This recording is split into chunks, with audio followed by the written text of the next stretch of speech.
एक छोटा सा द्वीप जो यूरोप के किनारे पर बसा है, आबादी के मामले में मामूली लेकिन महत्वाकांक्षा के मामले में असीमित।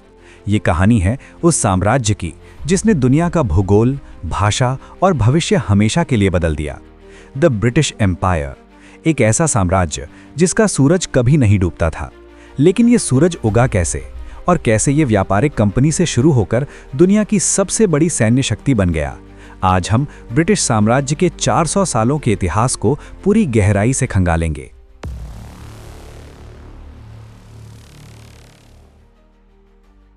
पंद्रह के दशक में ब्रिटेन एक कमजोर देश था।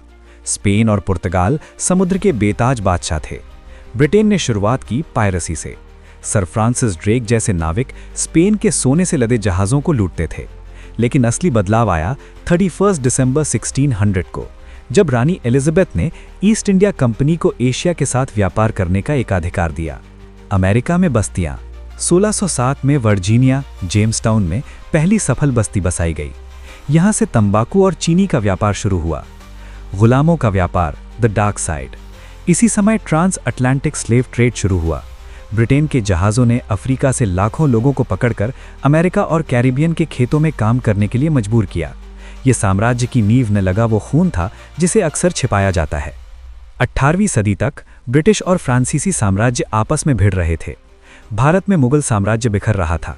1757 में प्लासी की लड़ाई और 1764 में बक्सर की लड़ाई ने इतिहास बदल दिया। मुट्ठी भर अंग्रेजों ने कूटनीति और अपनी बेहतर बंदूकों के दम पर बंगाल पर कब्जा कर लिया। अब वे सिर्फ व्यापारी नहीं थे, वे दीवान यानी टैक्स वसूलने वाले बन गए थे। भारत की दौलत अब लंदन की ओर बहने लगी थी। इसी बीच 1776 में ब्रिटेन को एक बड़ा झटका लगा, अमेरिकी क्रांति। ब्रिटेन ने अपने हाथ से 13 कॉलोनियां खो दी, लेकिन उन्होंने हार नहीं मानी। उन्होंने अपना ध्यान पूर्व की ओर मोड़ दिया, भारत और ऑस्ट्रेलिया की तरफ। 1837 में महारानी विक्टोरिया गद्दी पर बैठीं।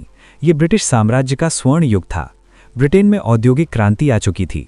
भाप का इंजन, अब जहाज हवा के भरोसे नहीं, कोयले के दम पर चलते थे।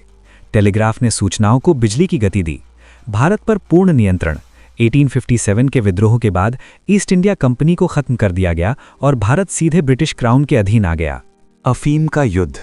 ब्रिटेन ने चीन को जबरदस्ती अफीम बेचने के लिए युद्ध किया और हांगकांग पर कब्जा कर लिया। इस समय तक ब्रिटिश साम्राज्य दुनिया का पुलिसकर्मी बन चुका था। उनकी रॉयल नेवी इतनी शक्तिशाली थी कि कोई भी देश उनसे टकराने की हिम्मत नहीं करता था। 1880 के दशक में स्क्रैम्बल फॉर अफ्रीका शुरू हुआ। ब्रिटेन ने मिस्र से लेकर दक्षिण अफ्रीका तक अपनी पकड़ मजबूत की। सुएज नहर पर कब्जा करके उन्होंने भारत जाने का रास्ता छोटा कर लिया। 1921 का चरम। प्रथम विश्व युद्ध के बाद जर्मनी और ऑटोमन साम्राज्य के पतन से मिली जमीनों के साथ ब्रिटिश साम्राज्य अपने सबसे बड़े आकार में पहुंच गया। दुनिया के नक्शे पर लगभग 35 मिलियन वर्ग किलोमीटर हिस्सा ब्रिटेन के अधीन था, लेकिन ये विशालकाय ढांचा अंदर से खोखला हो रहा था। वीडियो को कंटिन्यू रखने से पहले एक छोटी सी रिक्वेस्ट है कि अगर आप इस तरह के वीडियो में इंटरेस्टेड हैं तो प्लीज इस वीडियो को लाइक करके चैनल को सब्सक्राइब कर लेना। तो चलिए वीडियो को कंटिन्यू रखते हैं।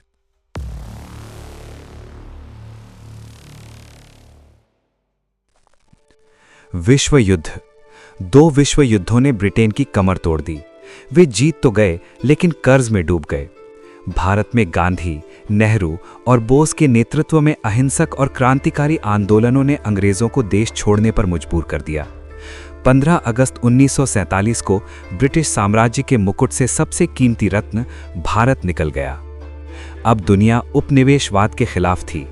अमेरिका और सोवियत संघ नई महाशक्तियां थीं जो साम्राज्यवाद के पक्ष में नहीं थीं। 1956 के सुएज संकट ने साबित कर दिया कि ब्रिटेन अब सुपर पावर नहीं रहा। 1997 में हांगकांग को चीन को सौंपने के साथ ही औपचारिक रूप से ब्रिटिश साम्राज्य का अंत माना जाता है। ब्रिटिश साम्राज्य खत्म हो गया, लेकिन उसके निशान आज भी मिटाए नहीं जा सकते। आज अंग्रेजी दुनिया की सबसे बड़ी भाषा है। इंफ्रास्ट्रक्चर। भारतीय रेलवे से लेकर ऑस्ट्रेलिया के शहरों तक उनका बनाया ढांचा आज भी इस्तेमाल होता है। कश्मीर मुद्दा हो, अफ्रीका के देशों के बीच की सीमाएं हों या फिलिस्तीन इजराइल विवाद, ब्रिटेन की बांटो और राज करो की नीति ने ऐसे जख्म दिए जो आज भी भर नहीं पाए हैं। ब्रिटिश साम्राज्य इतिहास का ऐसा अध्याय है जिसने हमें आधुनिक बनाया, लेकिन उसकी कीमत लाखों लोगों के खून और पसीने से चुकाई गई। ये हमें सिखाता है कि शक्ति कितनी भी बड़ी क्यों ना हो, न्याय और समानता के बिना उसे गिरना ही पड़ता है।